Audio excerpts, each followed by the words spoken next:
बच्चों आज अपन मध्य प्रदेश पढ़ने जा रहे हैं, जिसमें अपन मध्य प्रदेश का भौगोलिक विभाजन के बारे में अध्ययन करेंगे। क्योंकि मध्य प्रदेश जब उत्पन्न हुआ या बना तो उस समय अपन देखते हैं कि मध्य प्रदेश की भौगोलिक स्थिति क्या थी। तो अपन पढ़ने जा रहे हैं क्या मध्य प्रदेश का भौगोलिक विभाजन। क्या पढ़ रहे हैं बेटा? मध्य प्रदेश का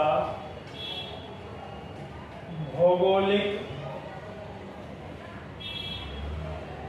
विभाजन।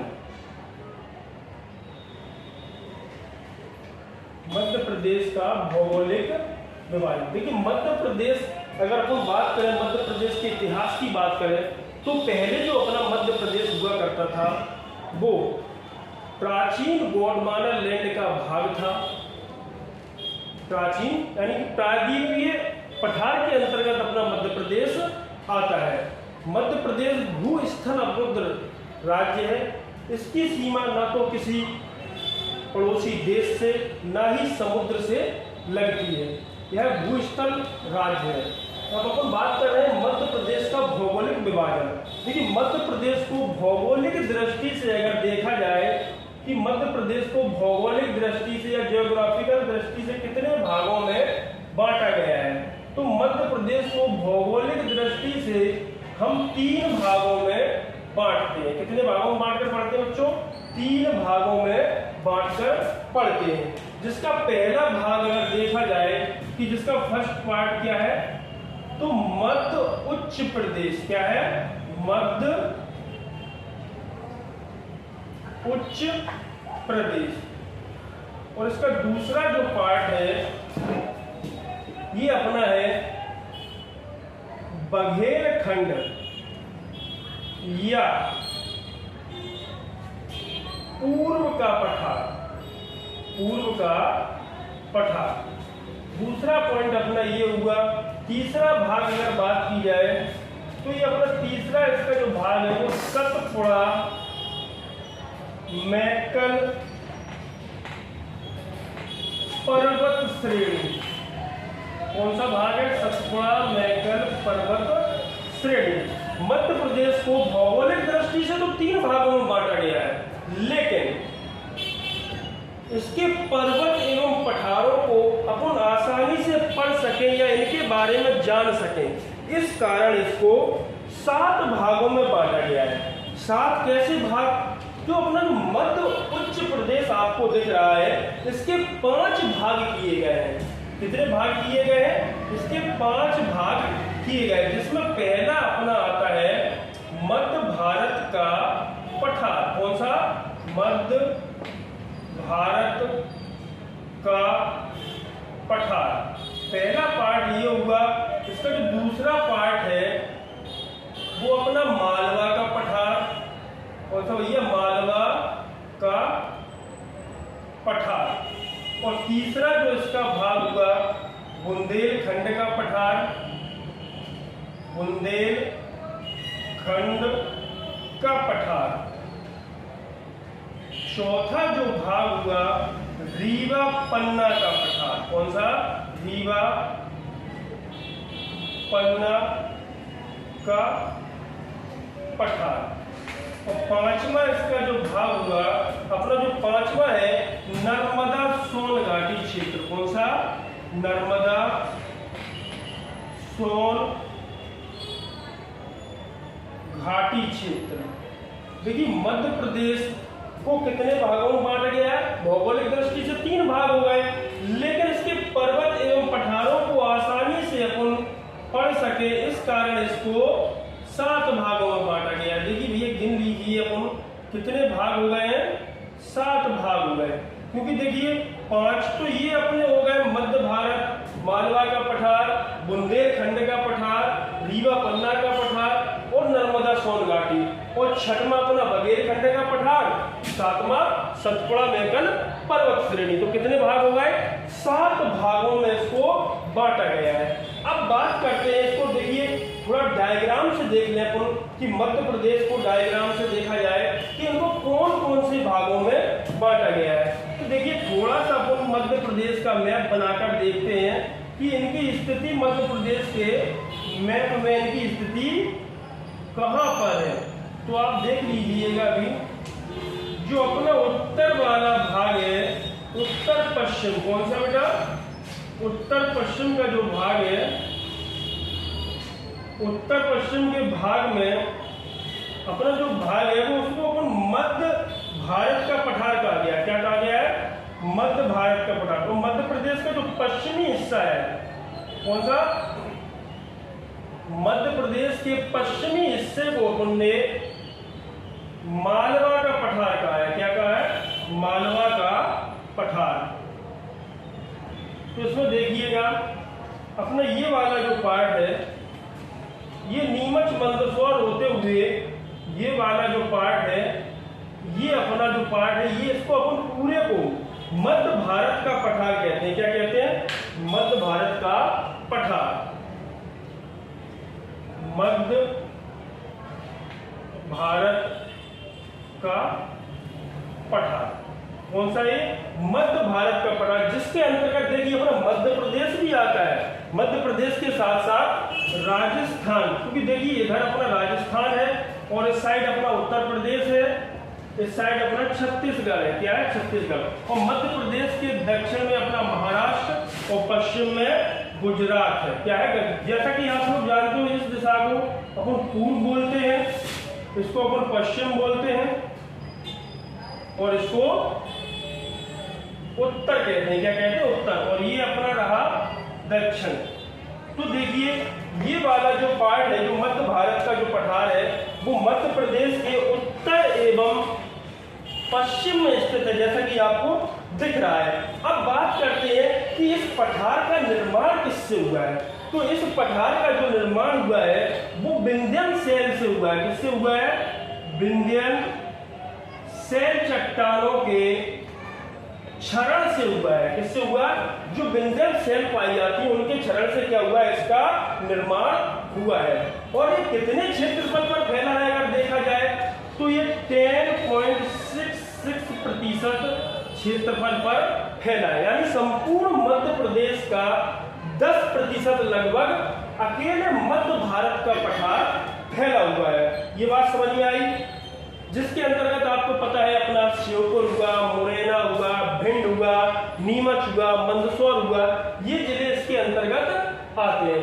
अब बात करते हैं अपन मालवा के पठार की। किसकी बात करते हैं कि मालवा के पठार किस हिस्से के अंतर्गत आता है। तो अपना जो ये पश्चिमी जो हिस्सा दिख रहा है, ये वाला जो हिस्सा, ये पश्चिम का जो हिस्सा दिख रहा है आपको, मध्य प्रदेश का पश्चिम, जिसके अंतर्गत इंदौर, उज्जैन, ये जो क्षेत्र है इसको बोलते हैं मालवा का पठार। क्या बोलते हैं, मालवा का पठार, जो राज्य के 28% क्षेत्रफल पर फैला है। कितने प्रतिशत क्षेत्रफल पर फैला है, 28% क्षेत्रफल पर फैला है, जिसका निर्माण बेसाल्ट चट्टानों से हुआ है। किससे हुआ है, बेसाल्ट चट्टानों से इसका निर्माण हुआ है। बेसाल्ट चट्टानें क्या होती है, पृथ्वी से जब ज्वालामुखी उद्गार होता है तो क्या होता है, जिसके अंतर्गत लौह तत्व की मात्रा अधिक रहती है, जिस कारण क्या है वो कई वर्षों में ठंडा हो जाता है और चट्टान का रूप धारण कर लेता है, जिससे क्या होता है उन चट्टानों के क्षरण से, टूट फूट से इस पठार का निर्माण हुआ। इस कारण यहाँ की मिट्टी कैसी है, तो मिट्टी की अगर बात की जाए कि इस पठार की मिट्टी कैसी है, इस पठार की मिट्टी काली है। इस पठार की मिट्टी कैसी है, काली। क्योंकि आप जानते हैं काली मिट्टी में जो सबसे ज्यादा अगर उत्पादन होता है तो वो किसका होता है, अगर फसलों की बात की जाए, कपास का होता है, सोयाबीन का होता है, कपास, सोयाबीन, गेहूं, इन चीजों का उत्पादन अत्याधिक होता है। जैसा कि आपको पता होगा कि इंदौर एवं उज्जैन मध्य प्रदेश के जिले हैं, वो भी मालवा के अंतर्गत आते हैं। उनको तो सोयाबीन उत्पादन में प्रथम स्थान प्राप्त हुआ है। अकेले मालवा ही कहे अपन संपूर्ण मध्य प्रदेश का सबसे ज्यादा उत्पादित करता है सोयाबीन। संपूर्ण भारत में अगर मध्य प्रदेश की बात की जाए तो 82% यानी कि 82% अकेले मध्य प्रदेश उत्पादन करता है सोयाबीन का। तो आप सोच सकते हैं, अब देखिए ये अपना क्या था, मालवा का पठार। इसके अंतर्गत अपना इंदौर, देवास, उज्जैन, सीहोर, शाजापुर, झाबुआ, ये जिले किसके अंतर्गत आते हैं, मालवा के पठार के अंतर्गत आते हैं। अब देखिए इसका जो अब अपन बात कर रहे हैं बुंदेलखंड के पठार की बात करें कि अपना बुंदेलखंड का पठार किस साइड स्थित है। तो ये आपको ये वाला जो बेल्ट दिख रहा है, ये वाला, ये यहाँ से अगर अपन शुरू कर दें, ये बचा हुआ जो क्षेत्र है, ये वाला जो क्षेत्र है अपना, ये अपना बुंदेलखंड का पठार है। क्या है, बुंदेलखंड का पठार। तो देखिए भैया ये क्या है, बुंदेलखंड का पठार। अब देखिए इसकी लोकेशन आपको दिख रही है, इसकी लोकेशन मैप में उत्तर एवं पूर्व की ओर है। क्या है, इसकी लोकेशन उत्तर एवं पूर्व की ओर है, जो मध्य प्रदेश के 7.7% क्षेत्रफल पर फैला हुआ है। और यहाँ की अगर मिट्टी की बात की जाए तो इस क्षेत्र की मिट्टी कैसी है, लाल पीली मिट्टी है। कैसी है, लाल पीली मिट्टी यहाँ पर पाई जाती है। कैसी मिट्टी पाई जाती है बच्चों, लाल पीली मिट्टी पाई जाती है। किस पठार में, बुंदेलखंड के पठार में, जिसके अंतर्गत अपना टीकमगढ़, छतरपुर, पन्ना, सतना, रीवा, ये जिले इसी के अंतर्गत आते हैं। ये बात समझ गए। अब देखिए ये हो गया, अब ये अपना हो गया लाल पीली मिट्टी। अब बात करते हैं कि इस पठार का निर्माण किस प्रकार की मिट्टी से हुआ है। तो इस पठार के अगर निर्माण की अगर अपन बात करें कि इसका निर्माण किससे हुआ है, तो इसका निर्माण हुआ है ग्रेनाइट। किससे, ग्रेनाइट एवं नीस चट्टानों से। किससे हुआ है, ग्रेनाइट एवं नीस चट्टानों के क्षरण से। क्षरण बोले तो उनके टूट फूट से बुंदेलखंड के पठार का निर्माण हुआ है। जब पठार बोले तो जब चट्टानों का टूट फूट होता है, वो पृथ्वी की सतह पर आ जाती हैं, उनसे क्या होता है, पठारों का निर्माण होता है। अब बात कर रहे हैं अपन रीवा पन्ना के पठार की बात करें कि अपना जो रीवा पन्ना का पठार है वो कौन से हिस्से के अंतर्गत आता है। तो आपको ये वाला जो हिस्सा दिख रहा है, ये वाला, ये अपना कौन सा पठार है भैया, रीवा पन्ना का पठार। कौन सा, रीवा पन्ना का पठार। अब बात कर रहे हैं कि इसका निर्माण किससे हो रहा है। तो इसके निर्माण की अगर अपन बात करें तो इसका निर्माण हो रहा है कुटप्पा एवं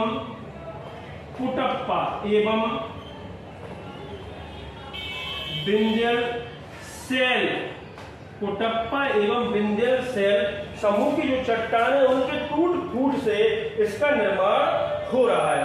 अब बात करें ये कितने प्रतिशत पर है, तो ये मध्य प्रदेश के 9% भाग पर फैला हुआ है। कितने प्रतिशत पर फैला हुआ है, 9%। जिसके अंतर्गत अगर बात की जाए कि नाम में ही स्पष्ट हो रहा है कि इसके अंतर्गत मध्य प्रदेश के कौन कौन से जिले स्थित होंगे।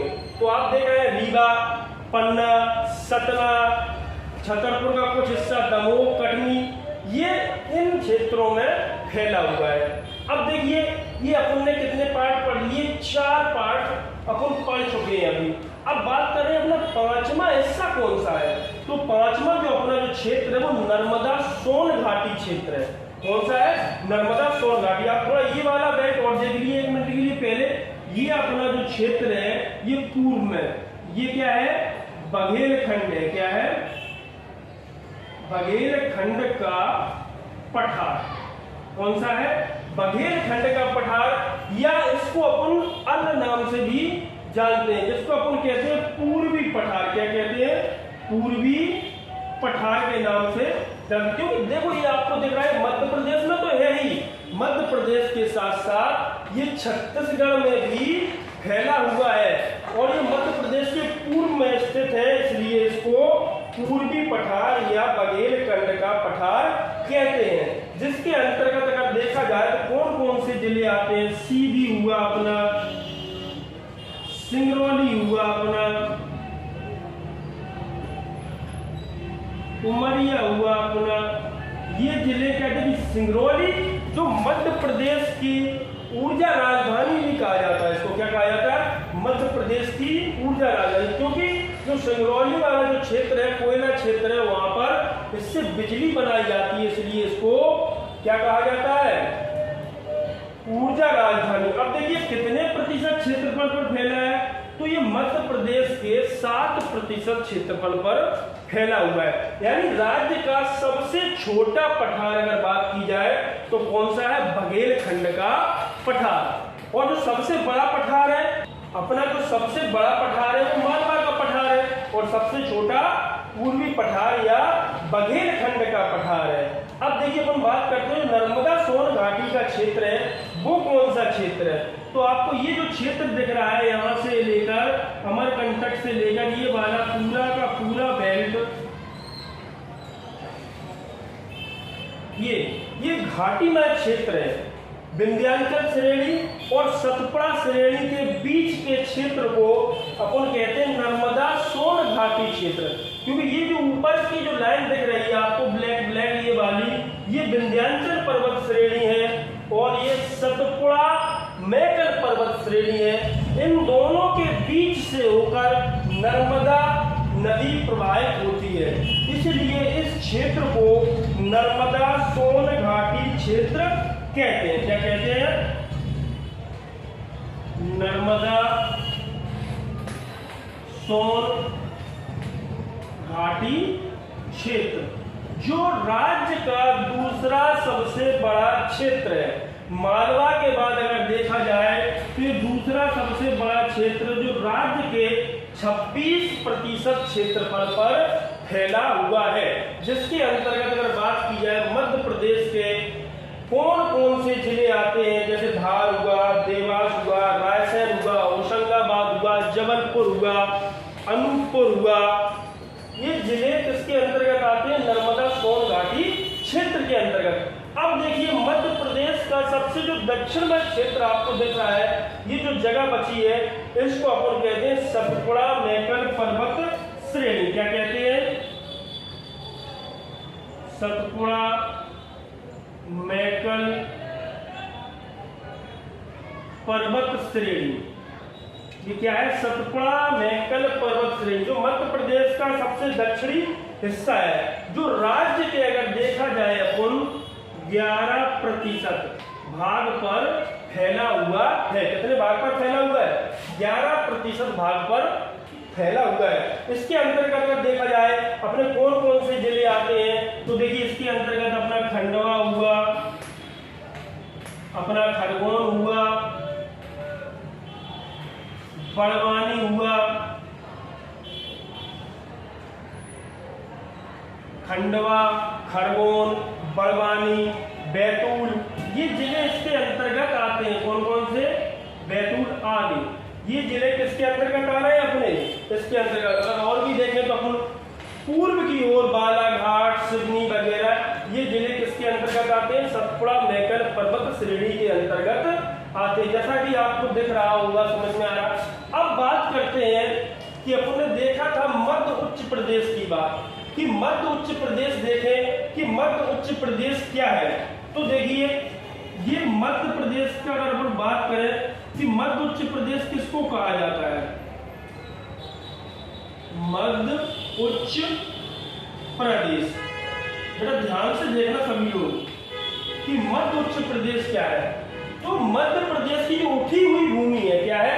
मध्य प्रदेश की उठी हुई पठारी भूमि को अपन मध्य उच्च प्रदेश कहते हैं।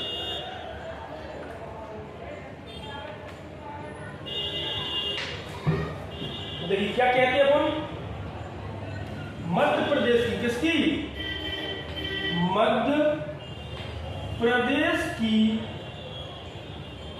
उठी हुई पठारी भूमि, क्या? उठी हुई पठारी भूमि को सरल भाषा में बता रहे हैं, क्या कहते हैं? मध्य उच्च प्रदेश। यानी कि उठी हुई, ये मध्य प्रदेश का सबसे बड़ा भाग है। अगर मध्य उच्च प्रदेश की बात की जाए, क्या है? मध्य प्रदेश का सबसे बड़ा भाग है, क्योंकि इसी के तो अपन ने 5 भाग किए ऊपर। जिसके अंतर्गत मध्य भारत का पठार, मालवा का पठार, बुंदेलखंड का पठार, रीवा पन्ना का पठार, नर्मदा सोन घाटी क्षेत्र, ये सब किसके भाग है?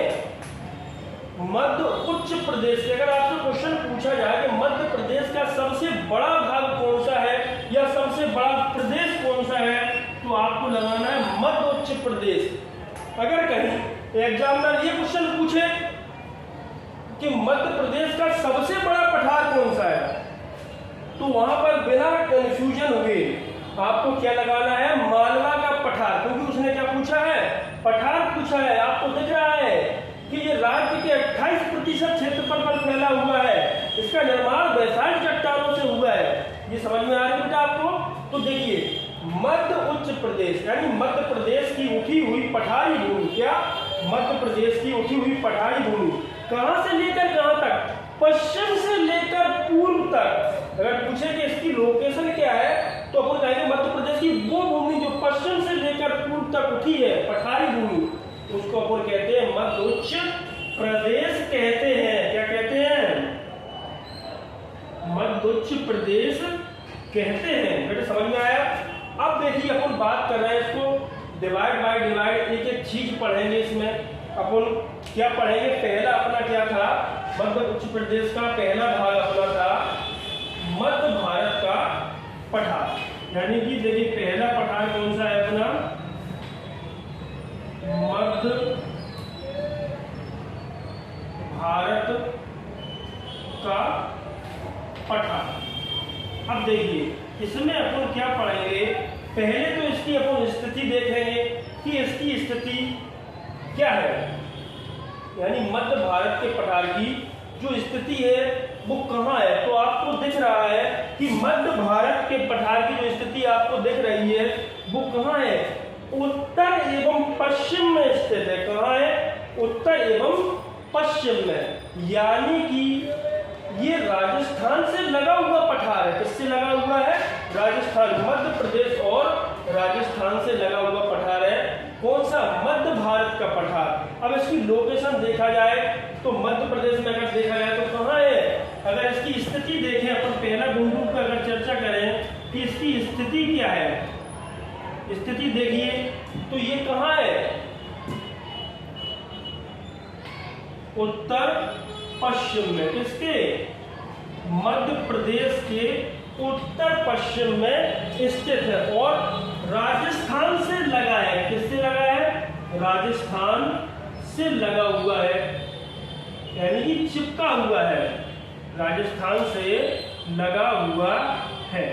अब देखिए, आपको दिख रहा होगा, आपको पता होगा कि मालवा के पठार से ही एक मध्य प्रदेश की प्रमुख चंबल नदी प्रवाहित होती है। कौन सी होती है? चंबल नदी, जो उत्तर की ओर जाती है। कहाँ जाती है? उत्तर की ओर जाती है। यानी कि ये चंबल, ऐसे भी कह सकते हैं अपन, ये जो पठार है चंबल घाटी में स्थित है। किस घाटी में स्थित है? चंबल घाटी में स्थित है। देखो, सब चीजें तो बोर्ड पर नहीं लिख सकते, स्थित है, कुछ आपको ध्यान रखनी होगी। तो कहाँ है? चंबल घाटी में स्थित है। अब बात करते हैं इसका निर्माण किससे हुआ है। आपको दिख रहा है इसका निर्माण किससे हुआ है। अगर निर्माण की बात की जाए तो इसका निर्माण अपना काय से हुआ भैया? किस चीज से हुआ है? कौन सी चट्टानों से हुआ है? विंध्यल शैल चट्टानों से। विंध्यल शैल चट्टानों से इस पठार का निर्माण हुआ है। अब देखिए, क्षेत्रफल की बात की जाए कि इसका क्षेत्रफल कितना है। क्या क्षेत्रफल? तो आप देख रहे हैं 10.66 यानी 10.66% क्षेत्रफल पर यह फैला हुआ है। अब बात करते हैं यहाँ की मिट्टी कैसी है। तो देखिए, यहाँ की मिट्टी, क्योंकि यहाँ पर उत्तर में गंगा एवं यमुना का दोआब क्षेत्र है, गंगा एवं यमुना प्रवाहित होती है, तो इस प्रकार की वहाँ की मिट्टी कैसी होगी? जलोढ़ मिट्टी होगी। कैसी होगी? जलोढ़ मिट्टी होगी। यहाँ की मिट्टी कैसी है देखा जाए? जलोढ़। कैसी है? जलोढ़ मिट्टी है जो अत्यधिक उपजाऊ होती है। जलोढ़ मिट्टी कैसी होती है? अत्यधिक उपजाऊ मिट्टी होती है, क्योंकि इसमें नमी काफी रहती है। क्योंकि जो नदियों का पानी है, नदियां जिस क्षेत्र से बहती हैं उस क्षेत्र में क्या होता है भैया, उसके आसपास नमी रहती है। क्या रहती है? नमी रहती है, नमी रहती है। अभी अपन देख रहे थे यहाँ की मिट्टी कैसी थी? जलोढ़ मिट्टी थी। जलोढ़ मिट्टी क्यों थी? क्योंकि यहाँ नदियाँ का जो क्षेत्र है उनके आसपास कैसी मिट्टी पाई जाती है? जलोढ़ मिट्टी पाई जाती है। अब अगर अपन बात करें यहाँ के तापमान की बात की जाए कि यहाँ का तापमान कैसा रहता है, जैसा कि देखिए समुद्र से इसकी दूरी अधिक है इस पठार की, तो इस पठार का जो तापमान रहता है वो गर्मियों में तो अधिक गर्मी पड़ती है। क्या पड़ती है? गर्मी में अधिक गर्मी क्षेत्र रहता है। कैसे रहता है? अधिक गर्म। और अगर बात की जाए सर्दी की, और सर्दी में कैसा रहता है? अधिक ठंडा। सर्दी में अधिक ठंडा रहता है, यानी कि गर्मियों में अधिक गर्मी पड़ती है भयंकर वाली, 40-45 के बीच में टेम्परेचर पहुंच जाता है, और सर्दियों में 15-16 डिग्री सेंटीग्रेड के समथिंग यहाँ का तापमान रहता है। तो अब बात करें कि इस क्षेत्र की जो प्रमुख नदियां हैं कि इस पठार के अंतर्गत कौन कौन सी नदियां बहती हैं। तो इस देखिए इंपोर्टेंट पॉइंटों की बात कर रहे हैं, कौन कौन सी नदियां प्रवाहित होती हैं। तो देखिए मध्य भारत का पठार है, मध्य प्रदेश के उत्तर में है। इस क्षेत्र की अगर प्रमुख नदी की अगर बात करें अपन, तो इस क्षेत्र की प्रमुख नदी है चंबल। कौन सी है? चंबल। पार्वती, कूनो। कौन सी भैया? चंबल, पार्वती, कूनो, कुंवारी, सिंध। ये नदियां जो है मध्य भारत के पठार नदियां हैं अपनी, चंबल, पार्वती, कूनो, कुंवारी, सिंध। ये मध्य भारत के पठार से होकर प्रवाहित होती हैं। किससे होती है? मध्य भारत के पठार से होकर बहती हैं। अब बात कर रहे हैं अपन कि इस पठार के अंतर्गत मध्य प्रदेश के कौन कौन से जिले स्थित हैं। तो देखिए इस पठार के अंतर्गत, जैसा कि मैंने अभी आपको बताया था, अगर जिलों की बात की जाए कि इसके अंतर्गत कौन कौन से जिले आते हैं, तो देखिए अपना नीमच, मंदसौर, नीमच हो गया, मंदसौर हो गया, श्योपुर, भिंड, मुरैना, भिंड, मुरैना, ये इस क्षेत्र के अंतर्गत ये जिले आते हैं। समझ में आया? अब देखिए यहाँ की प्रमुख फसल की बात की जाए, इधर ले लेते हैं अपन थोड़ा सा, बस यहाँ की अगर प्रमुख फसल की बात की जाए तो इस क्षेत्र की प्रमुख फसल है सरसों। क्या है? इस क्षेत्र की प्रमुख फसल है अपनी सरसों। सरसों इस क्षेत्र की प्रमुख फसल है, इसीलिए इस पठार को सरसों की हांडी भी कहा जाता है। अगर क्वेश्चन बनता है कि किस पठार को सरसों की हांडी कहा जाता है, तो मध्य भारत के पठार को किसको कहा जाता है? मध्य भारत के पठार को मध्य भारत के पठार को सरसों की हांडी कहा जाता है। क्या कहा जाता है? सरसों की हांडी, क्योंकि यहाँ पर सबसे ज्यादा सरसों का उत्पादन होता है। सरसों बोले तो तिलहन। मध्य प्रदेश सरकार ने तो अपने जो भिंड, मुरैना और श्योपुर जिले हैं इनको सरसों जिला घोषित कर दिया गया है। क्या कर दिया गया है? सरसों जिला घोषित किया गया है श्योपुर, भिंड, मुरैना को। ये देखिए अपन ने मध्य प्रदेश को भौगोलिक दृष्टि से 3 भागों में बांट दिया। ये अपना पूरा जो मध्य उच्च प्रदेश का जो पहला पार्ट था मध्य भारत का पठार, ये अपना क्या हुआ? कंप्लीट हुआ।